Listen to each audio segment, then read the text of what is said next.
Hello guys, देखिए हम अपने टॉपिक एटॉमिक स्ट्रक्चर के साथ यूनिट एटॉमिक स्ट्रक्चर के साथ डील कर रहे थे।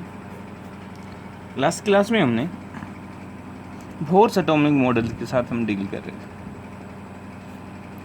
बोर्स एटॉमिक मॉडल के हमने पोस्टुलेट्स देखे थे और वहाँ से हमने क्या कैलकुलेट किया था। वहाँ से हमने किया था रेडियस ऑफ nth ऑर्बिट।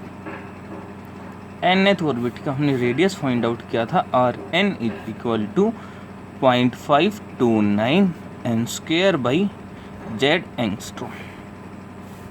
इस पर हमने एक दोनों न्यूमेरिकल लास्ट क्लास में देखे थे और यहाँ तक हमारा काम लास्ट क्लास तक हुआ था। अभी जो हम स्टार्ट करेंगे, आज जो हमें करना है, आज का जो हमारा टॉपिक है, आज हमें वेरियस अदर टर्म्स की कैलकुलेशन करेंगे, like velocity of electron in nth orbit, energy of nth orbit, kinetic energy, total energy, potential energy, ये सब अभी हम डिस्कस करेंगे। तो सबसे पहले स्टार्ट करते हैं velocity of electron in nth Bohr orbit.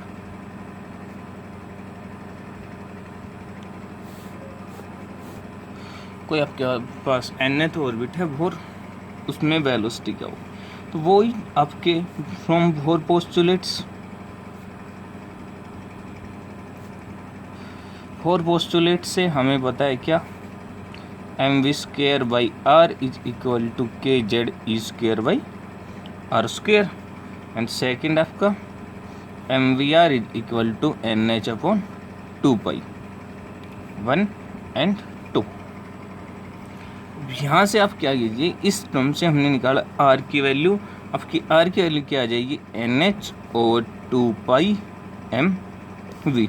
इस r की वैल्यू आप यहाँ पे पुट कीजिए, पुट इन 1 के अंदर पुट करेंगे, क्या आ गया, mv स्क्वायर, इस r से r स्क्वायर का एक r कैंसिल आउट हो जाएगा, तो क्या आ गया यहाँ पे के जेड ई स्क्वायर, और r की वैल्यू पुट करोगे nh, ऊपर क्या आ जाएगा 2 पाई mv।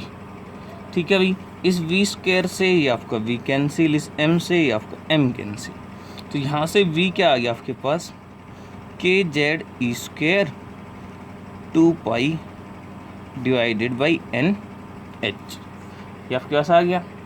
अगर आप इस टर्म को देखो, ये जो एक्सप्रेशन आया है इसके अंदर देखो, 2 पाई आपका कांस्टेंट, के जो है वो आपका एक कांस्टेंट, चार्ज ऑन इलेक्ट्रॉन ये आपका कांस्टेंट, एच आपका प्लैंक्स कांस्टेंट, तो ये सभी कांस्टेंट है। जब इन सभी कांस्टेंट की वैल्यू आप पुट करोगे तो आपके पास क्या आएगा,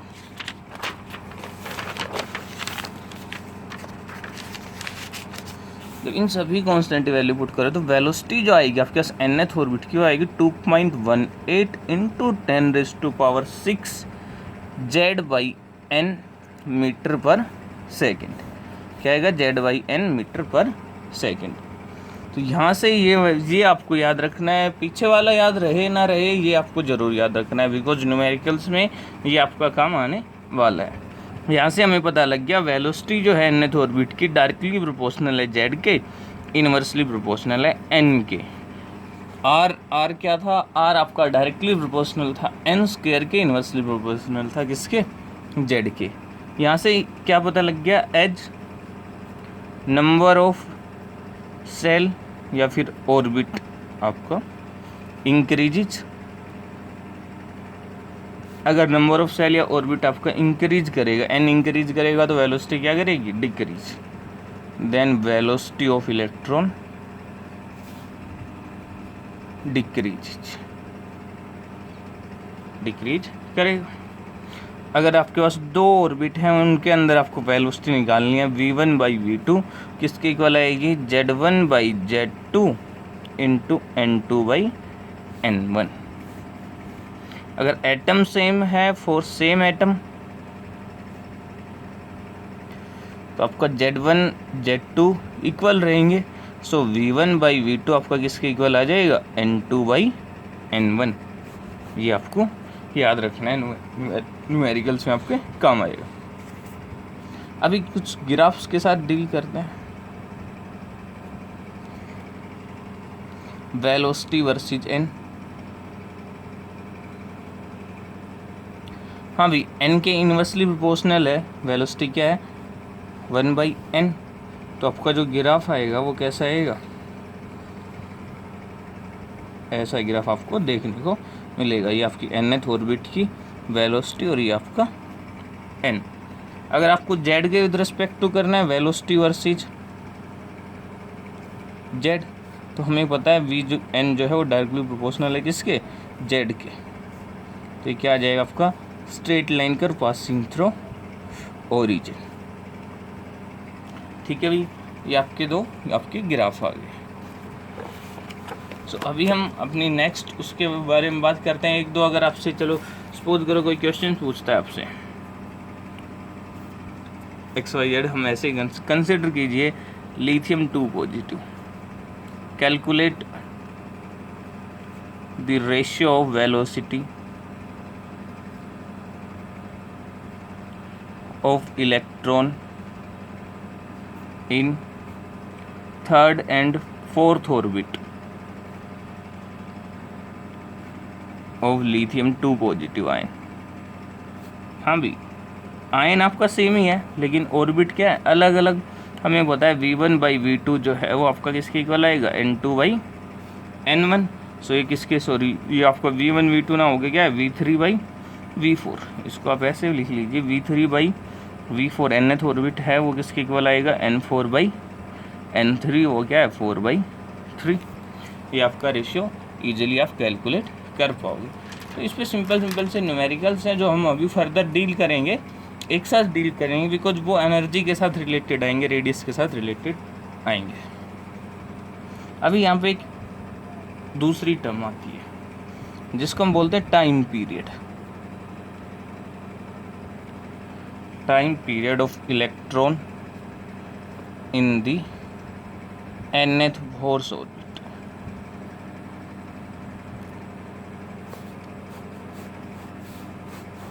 देखिए, जैसा कि टाइम पीरियड नाम डिनोट कर रहा है, क्या मतलब इसका, सपोज करो ये आपका न्यूक्लियस और ये आपका ऑर्बिट nth ऑर्बिट जिसके अंदर आपका इलेक्ट्रॉन रिवॉल्व कर रहा है। अब इलेक्ट्रॉन रिवॉल्व करेगा, इस इलेक्ट्रॉन को पूरा एक रिवॉल्यूशन करने के लिए, न्यूक्लियस के अराउंड 1 रिवॉल्यूशन के लिए कितना टाइम लगेगा, उस टाइम को बोल रहे हैं क्या हम, time period of nth orbit. ये क्या हो गया, it is the time taken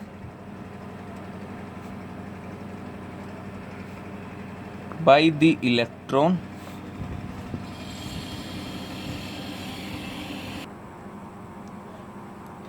time required, it is time taken by electron to complete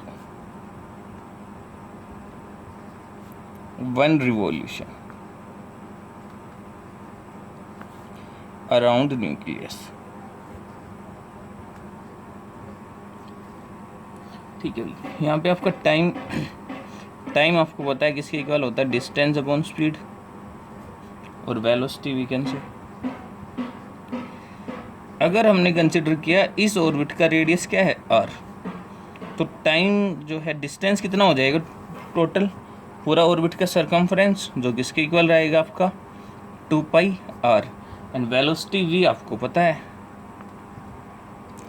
देखो 2π, r की वैल्यू आपको पता है, एंगस्ट्रॉम में आपको पता है r की वैल्यू क्या आएगी 0.529 n²/z, और एंगस्ट्रॉम को मैं मीटर में चेंज करता हूँ, कितना आ जाएगा 10⁻⁻10 मीटर, डिवाइडेड बाई वेलोसिटी की वैल्यू आपको पता है, अभी निकाली थी आपने 2.18 into 10⁻6 z/n into metre per second, into metre per second.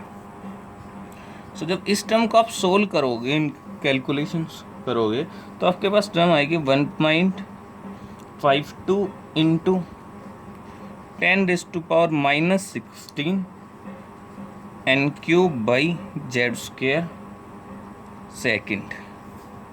ये आपका क्या आ जाएगा, टाइम पीरियड। तो यहाँ से आपको टाइम पीरियड जस्ट याद रखना है, ये आपको याद रखना है, और ये पता होना चाहिए डायरेक्टली प्रोपोर्शनल है n³ के, एंड इनवर्सली प्रोपोर्शनल है किसके, आपका z² के। ठीक है, तो यहाँ से आप इजीली फर्दर कैलकुलेशन कर सकते हो। अब अगर टाइम पीरियड आ गया तो आपको फ्रीक्वेंसी भी आपकी पता लगा सकते हो। फ्रीक्वेंसी क्या कैसे पता करोगे भाई? फ्रीक्वेंसी आपकी क्या होती है? 1/t inverse of time period. So आपका जो फ्रीक्वेंसी आ जाएगी वो क्या आ जाएगी? 1/1.52 इंटू 10⁻⁻16 और वो इनवर्स करोगे तो आ जाएगा Z²/n³ सेकेंड इनवर्स। ठीक है, इसको आप सोल्व करोगे तो आपके पास ये आ जाएगा 6.57 इंटू 10⁻15 Z²/n³ सेकेंड इनवर्स। तो ये रिलेशन आपको याद रखनी है। ठीक है, अब इन पे हम सिंपल से एक दो न्यूमेरिकल देखते हैं। देखिए, हमें क्वेश्चन पूछ रहा है calculate the ratio of time period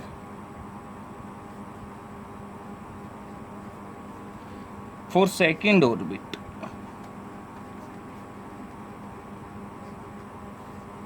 of hydrogen and third orbit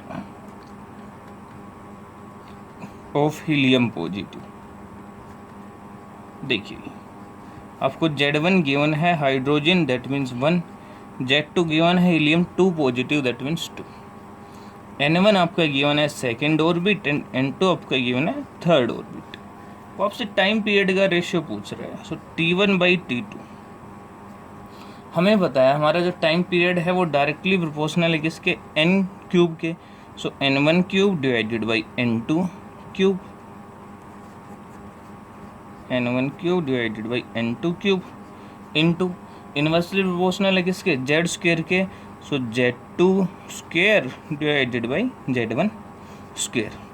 सो यहाँ से T1/T2 किसके इक्वल आ जाएगा? n1 आपका 2 का क्यूब करोगे कितना आ जाएगा? 8, n2 कितना? 3, इसका क्यूब करोगे कितना आ जाएगा आपके पास? 27, Z2 2² करोगे क्या आ जाएगा? 4, Z1 1 का स्क्वायर 1, ये कितना आ जाएगा? 32/27। ये आपका क्या आ जाएगा? आंसर आ जाएगा। तो ये सिंपल से न्यूमेरिकल आप इजीली कर सकते हो। देखिए, अभी बात करते हैं नेक्स्ट आपकी term energy of electron in nth Bohr orbit.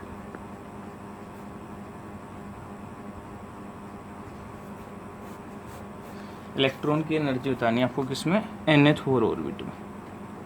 तो जो आपकी टोटल एनर्जी है वो आपको पता है किसके इक्वल होती है? आपकी potential energy plus kinetic energy.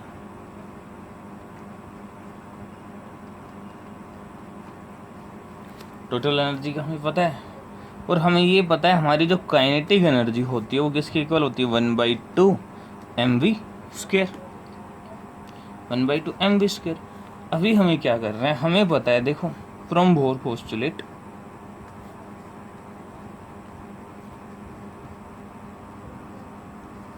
हमें पता है mv²/r जो है वो किसकी इक्वल है? kZe²/r²। ये मैंने कैंसिल आउट किया। सो mv² जो है वो आपको किसकी इक्वल आ गया? kZe²/r। सो आपकी जो काइनेटिक एनर्जी है, नाउ काइनेटिक एनर्जी आपकी किसके इक्वल होगी? 1/2 kZe²/r आ गया। अभी बात करते हैं पोटेंशियल एनर्जी की। पोटेंशियल एनर्जी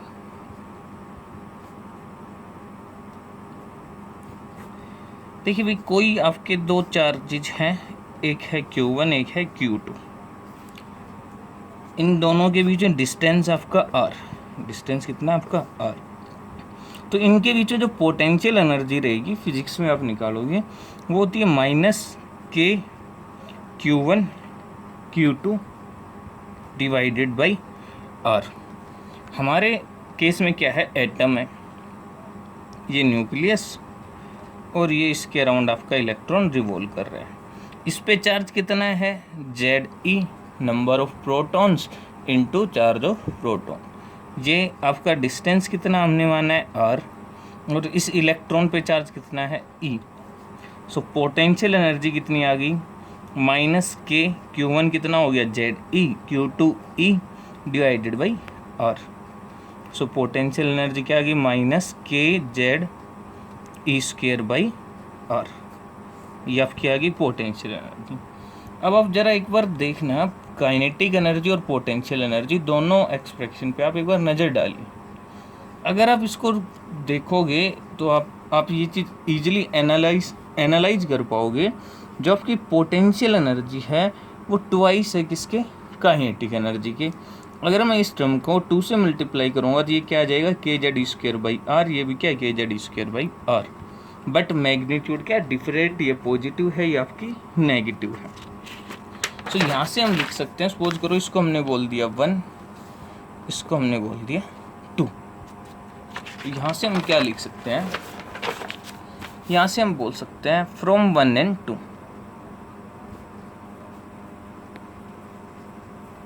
1 and 2 से हम क्या बोल सकते हैं, potential energy is equal to -2 kinetic energy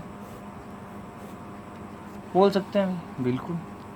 so हमारी टोटल एनर्जी जो थी आपकी किसके इक्वल थी, kinetic energy plus potential energy. और इस पोटेंशियल एनर्जी को मैं क्या लिख सकता हूँ, -2 kinetic energy. So total energy किसके इक्वल आ जाएगी, माइनस काइनेटिक एनर्जी के इक्वल आ जाएगी। अगर आपको काइनेटिक एनर्जी पता है तो आप डायरेक्टली टोटल एनर्जी बता सकते हैं, ठीक है। अब हमें पता है काइनेटिक एनर्जी किसकी इक्वल होती है, -1/2 पोटेंशियल एनर्जी, या माइनस काइनेटिक एनर्जी किसके इक्वल होगी, पोटेंशियल एनर्जी डिवाइडेड बाई 2। सो हम पोटेंशियल एनर्जी भी बता सकते हैं, वो किसके इक्वल आएगी, टोटल एनर्जी डिवाइडेड बाई 2। किसके इक्वल आ जाएगी, total energy, 2 into total energy. Potential energy आपकी किसके इक्वल आ जाएगी, 2 इंटू टोटल एनर्जी। तो अगर आपको पोटेंशियल एनर्जी पता है, या काइनेटिक एनर्जी पता है, या फिर आपको टोटल एनर्जी पता है, तीनों टर्म्स में से अगर आपको एक टर्म भी पता है तो आप इजीली कैलकुलेट कर पाओगे, ठीक है भाई। तो ये आपका पोटेंशियल एनर्जी काइनेटिक एनर्जी का रिलेशन जो आपके काम आएगा। तो अभी देखिए आपकी जो टोटल एनर्जी है वो किसके इक्वल आ गई, माइनस काइनेटिक एनर्जी। और काइनेटिक एनर्जी क्या थी आपकी, 1/2 K Z E square by R. Minus से माइनस आपका कैंसिल आउट हो गया, वो क्या आ गया आपका, काइनेटिक एनर्जी कहाँ गई, ये आपका प्लस था, तो kinetic energy minus kinetic energy आएगी, टोटल एनर्जी आ गई ये। अगर आप इसके अंदर आर की वैल्यू पुट करो, आर की वैल्यू हमें पता है -1/2 k e square 0.529 into n square by z. तो जेड आपका ऊपर के जाएगा और एक जेड पहले से प्रेजेंट है, एक जेड आपका क्या है, पहले से प्रेजेंट है, ये एंगस्ट्रॉम में। जब इस टर्म को आप सोल्व करोगे तो आपके पास वैल्यू आएगी -13.6 जेड इंटू जेड क्या आ जाएगा, Z square divided by N square electron volt per atom. तो ये आपकी टोटल एनर्जी की वैल्यू है जो आपके न्यूमेरिकल्स में काम आएगी। मोस्ट इम्पोर्टेंट आपका ये एक्सप्रेशन है जो आपको याद रखना ही रखना है, आपके बहुत बार काम आएगा। अगर आपकी टोटल एनर्जी ये है देन आपकी काइनेटिक एनर्जी किसकी इक्वल हो जाएगी, +13.6 Z square by N square electron volt per atom. Unit क्या है, इलेक्ट्रॉन वोल्ट है, और 1 इलेक्ट्रॉन वोल्ट किसके इक्वल होता है आपका, 1.6 इंटू 10⁻⁹ जूल। टोटल एनर्जी पता है तो हम पोटेंशियल एनर्जी भी निकाल सकते हैं, 2 इंटू टोटल एनर्जी कितना आ जाएगा, 27.6 Z square by N square electron volt per atom. ये आपकी क्या आ जाएगी, पोटेंशियल एनर्जी आपके पास आ जाएगी। ये सारे किसके टर्म्स में है, electron volt per atom, electron volt per atom. अगर आपको इलेक्ट्रॉन वोल्ट में ना निकाल के डायरेक्टली जूल में निकालना है तो आप डायरेक्टली जूल में भी निकाल पाओगे। आपकी एनर्जी आएगी -2.18 इंटू 10⁻⁻19 Z²/N² जूल पर एटम। तो उसमें भी आपको कोई प्रॉब्लम नहीं होनी चाहिए, आप इजीली क्या कर पाओगे, कैलकुलेट कर पाओगे। अगर आपको जूल पर atom, electron volt per atom ना निकाल के डायरेक्टली जूल में पूछा है आपसे आंसर, तो आप डायरेक्टली पुट करना E = -2.18 इंटू 10⁻⁻18 Z²/N²। तो यार इसके ऊपर आपके बहुत सारे आपके कैलकुलेशंस हैं, फॉर्मूले हैं जो आपको करना है। बट इससे पहले हम क्या करते हैं, इसको यूज करते हैं। देखिए फॉर फर्स्ट ऑर्बिट की बात करते हैं। n किसके इक्वल हो गया 1, सो एनर्जी किसके इक्वल आ जाएगी, हम ये वाला लेके चल रहे हैं -13.6 Z²/N² electron volt per atom. n आप 1 पुट करोगे तो कितना आ जाएगा, -13.6 Z² इलेक्ट्रॉन वोल्ट।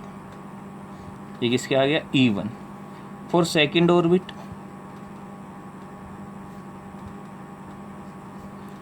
E2 आपका किसके इक्वल आ जाएगा, -13.6 Z²/N। n कितना हो गया 2 का स्क्वायर करोगे क्या आ जाएगा आपके पास 4। ये डिवाइड करोगे आएगा -3.4 Z² electron volt per atom. अभी बात करते हैं फॉर थर्ड ऑर्बिट। E3 जो आपका आ जाएगा वो किसके इक्वल, -13.6 Z²/N², 3 का स्क्वायर 9, ये आपके पास आ जाएगा -1.51 Z² electron volt per atom. ठीक है भाई। फोर्थ ऑर्बिट की बात करते हैं। फॉर फोर्थ ऑर्बिट E4 जो आएगा वो आएगा -13.6 Z²/16, और ये आपके पास कितना आ जाएगा -0.85 Z² electron volt per atom. For fifth orbit E5 आपका आ जाएगा -13.6 Z²/25, और ये आ जाएगा -0.52 Z² electron volt per atom. ये 5-4 आएगा 5-4। अब आप सोच रहे हो सर ये क्या बार बार निकालेंगे, इतनी प्रैक्टिस हो जानी चाहिए कि आपको ये इन एनर्जी लेवल्स की आपको एनर्जी पता रहे कि फर्स्ट ऑर्बिट का ये आएगा, सेकंड का ये, थर्ड का ये। अगर ये प्रैक्टिस आपकी हो जाएगी तो आपका जो न्यूमेरिकल कैलकुलेशन में जो स्पीड है वो काफ़ी ज़्यादा इंक्रीज हो जाएगी। आप डायरेक्टली न्यूमेरिकल को पेन भी नहीं चलाओगे, डायरेक्टली आप क्या करोगे, ईजिली सोल्व कर पाओगे। तो देखिए इनका फ़ायदा क्या हुआ, ये दिखाते हैं।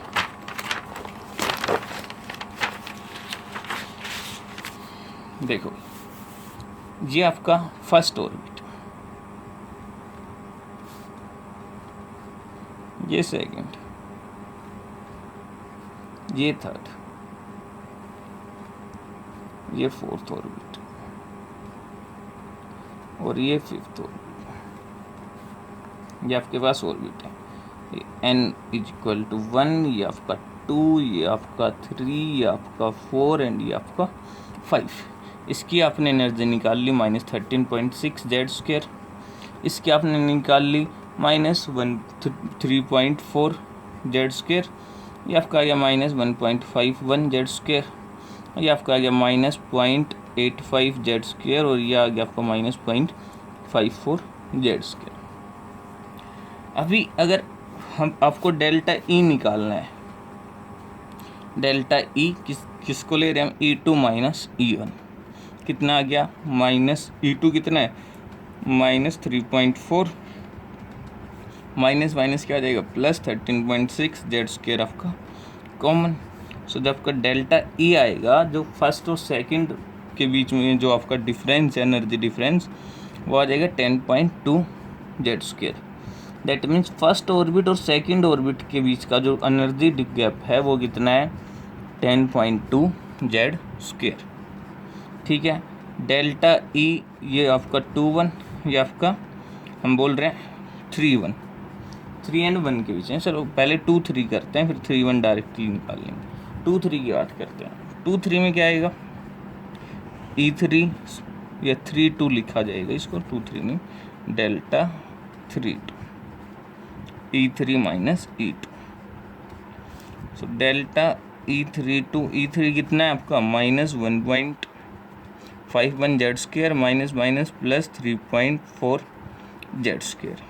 सो डेल्टा 3 2 आपका कितना आ गया यहाँ पे 1.989 Z square electron volt. That means ये जो आपका गैप है, ये जो एनर्जी गैप है वो कितना आ गया 1.89 जेड स्क्वायर। ठीक है भाई। देन अब आपको ये एनर्जी गैप पता होना चाहिए।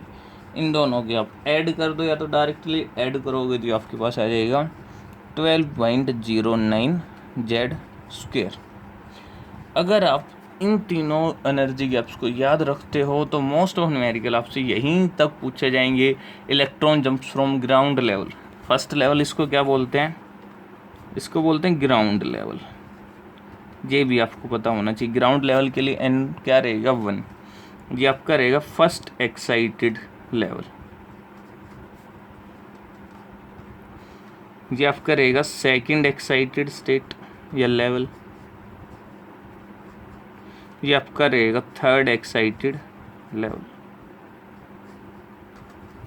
सो ये आप यहाँ पे नोट बना के लिख लेना इससे। जो आपका nth एक्साइटेड लेवल रहेगा वो किसके इक्वल रहेगा n+1th लेवल। हम बोल रहे हैं first excited level, that means उसके लिए n क्या होगा 2। अगर यहाँ पे बोला जाए फर्स्ट तो उसके अंदर 1 ऐड कर दोगे, n की वैल्यू क्या रहेगी 2। वो बोल रहा है second excited level, then n+1 क्या हो जाएगा 2 + 1 3, थर्ड लेवल, थर्ड ऑर्बिट की आपसे बात कर रहे हैं। अब देखो यहाँ पे आपने एक चीज़ एनालाइज की होगी, हमने जब ये जो आपका ड्रॉ किया है तो हमने एनर्जी गैप डिक्रीज करते, मैंने सभी लाइंस की स्पेसिंग सेम नहीं रखी है। हम जैसे जैसे आपका number of orbit n increase करता जा रहा है, एनर्जी गैप जो है वो डिफरेंस डिक्रीज होता जा रहा है। क्यों, वो आपने अभी देखा भी होगा। सेकंड और फर्स्ट के बीच का एनर्जी गैप कितना है 10.2 जेड स्क्वायर, थर्ड और सेकंड के बीच का कितना है 1.89 जेड स्क्वायर। तो ये चीज़ आप एनर्जी गैप जब डेल्टा ई आप निकालोगे, बेसिकली डेल्टा ई जो है वो आपका क्या हो जाएगा -13.6 Z square 1/n1 square minus 1/n2 square minus 1/n1 square. तो ऑब्वियस सी बात है n1 के क्या इन्वर्सली प्रोपोर्शनल है। जैसे जैसे n इंक्रीज करेगा, एज n इंक्रीज देन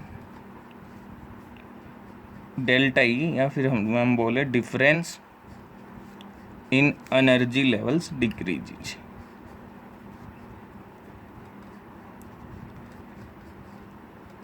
जैसे जैसे n की वैल्यू आप इंक्रीज करते जाओगे वैसे क्या होगा, वैसे ही आपके जो दो कॉन्जिक्यूटिव जो हैं difference in 2 consecutive energy levels, ये आपका ज़्यादा बेटर रहेगा। 2 कॉन्जिक्यूटिव एनर्जी लेवल्स डिक्रीज क्या करता जाएगा, डिक्रीज आपका करता जाएगा। ये आपकी इम्पोर्टेंट आपकी प्रॉपर्टी है, आपको याद रखनी है, और ये आपका रिलेशन आपको याद रखना है। अगर आप इसकी ये एनर्जीज, ये पांचों लेवल्स की एनर्जीज आप मेमोराइज कर लो, मैं नहीं कह रहा मेमोराइज करो, आप निकाल सकते हो, आपको पता है हमने कैसे निकाली है, वो भी कोई ज़्यादा नहीं है। बट अगर आप मेमोराइज कर लोगे तो वो आपके लिए बेनिफिशियल रहेगा न्यूमेरिकल्स को सोल्व करने में, आपकी स्पीड ज़्यादा इंक्रीज हो जाएगी। देखो अब हम बात करते हैं, एक और नोट यहाँ पे लिखवा देते हैं। मैक्सिमम एनर्जी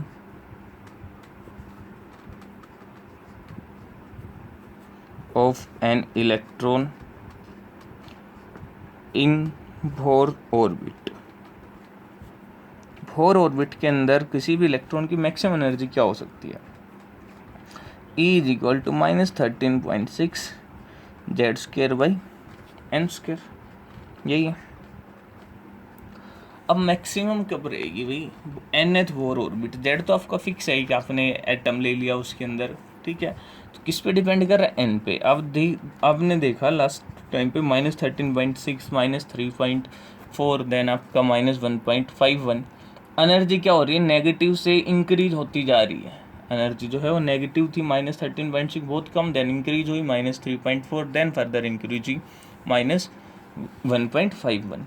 नेगेटिव में है, आपको डिक्रीज नहीं हो रही है, आगे नेगेटिव लग रहा है, दैट मीन्स वो क्या हो रही है आपकी, इंक्रीज हो रही है। तो जैसे जैसे आपकी एन इंक्रीज होगा वैसे वैसे एनर्जी क्या करेगी, इंक्रीज करेगी, बिकॉज आगे क्या लग रखा है, नेगेटिव। सो जब आपका एन किसको अप्रोच करेगा, इन्फिनिटी को, देन एनर्जी क्या रहेगी, ई किसके इक्वल रहेगी, ई मैक्स के। सो ई मैक्स जो है वो आपका किसके इक्वल हो जाएगा, जब एन आपका इन्फिनिटी रहेगा, समथिंग अपॉन इन्फिनिटी क्या हो जाएगा, जीरो। सो ई मैक्स आपका क्या रहेगा, जीरो रहेगा। ये आपको याद रखना, कई बार पूछ लेते हैं मैक्सिमम एनर्जी क्या रहेगी एक इलेक्ट्रॉन की बोर ऑर्बिट में, वो रहेगी जीरो, ठीक है। चलो अब क्वेश्चंस के साथ डील कर लेते हैं, सिंपल सिंपल से क्वेश्चंस है। Calculate the wavelength of photon emitted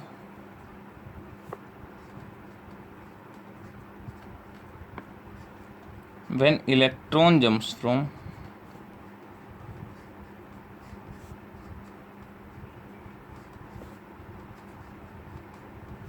second excited state to ground state in helium positive ion. देखो इसको मैं सोल्व करता हूँ, दो मेथड्स हैं सर, मेथड दोनों सेम है, कोई डिफरेंस नहीं है, वो जस्ट आप पे है, आपको अगर चीज़ें अच्छे से, ये कंसेप्ट अच्छे से क्लियर है तो आप कितनी जल्दी उसको अप्रोच कर पाओगे। देखो वो बोल रहा है आपके पास हीलियम 2 पॉजिटिव आयन है, तो जेड तो आपको पता लग गया क्या आपका 2। अब बोल रहा है आपका इलेक्ट्रॉन जो है वो जंप करेगा कहाँ से, second excited level, second excited level, that means N जो है इसके लिए क्या हो गया आपका 3। यहाँ से जंप करेगा और कहाँ करेगा, ग्राउंड लेवल पे। ग्राउंड लेवल के लिए एन आपको क्या रहेगा 1। एक तो आप क्या करो, पहले दोनों का डेल्टा ई निकालो, क्या आएगा -13.6 Z square 1/9, because final minus initial -1/1।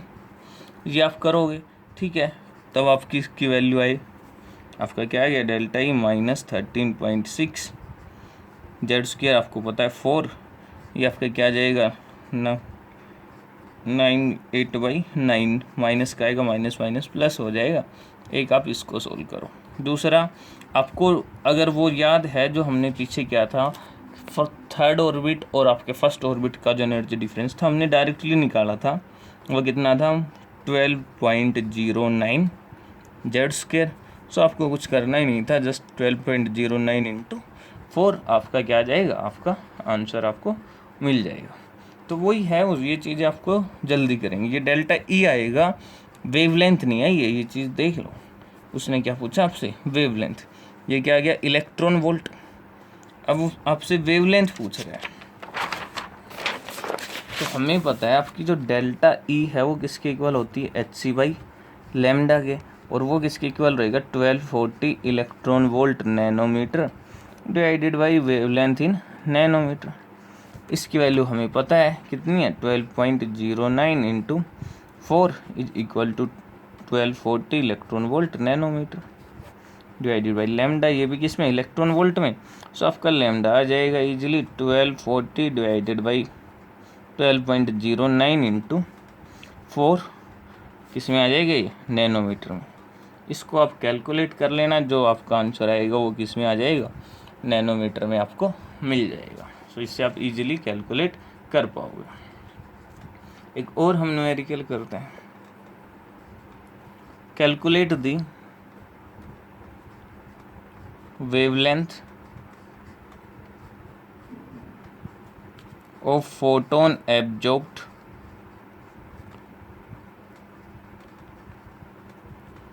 such that electron is excited to fourth excited state from ground state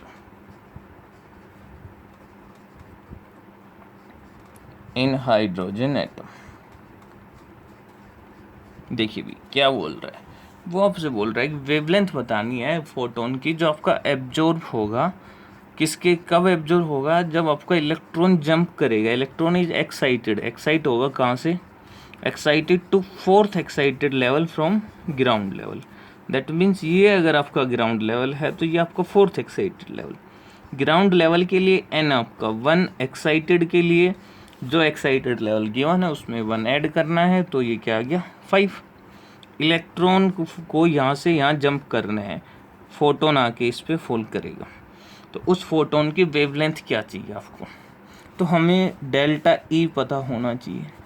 delta E क्या होगा भाई, N1 और N5 में आपको पता होना चाहिए डेल्टा ई। N5 की एनर्जी आपको याद होनी चाहिए 0.54 Z² माइनस फर्स्ट की आपको पता होनी चाहिए -13.6, माइनस से minus plus 13.6 Z² electron volt. तो आपकी डेल्टा ई जो है वो आपका किसके इक्वल आ जाएगा 13.06 Z² electron volt. So delta E जो है वो क्या आ गया 13.06। हाइड्रोजन के लिए Z1 है तो ये जस्ट आपका क्या गया 13.06। अभी आपको लेमडा निकालना है, आपको पता है डेल्टा ई किसके इक्वल है HC/, lambda 13.06 electron volt. So lambda is equal to 1240 divided by 13.06 nanometre. इस टर्म को आप कैलकुलेट कर सकते हो, जो कैलकुलेशन के बाद जो आपका आंसर आएगा वो आपका जो भी आपकी टर्म आएगी वो आपका आंसर होगा।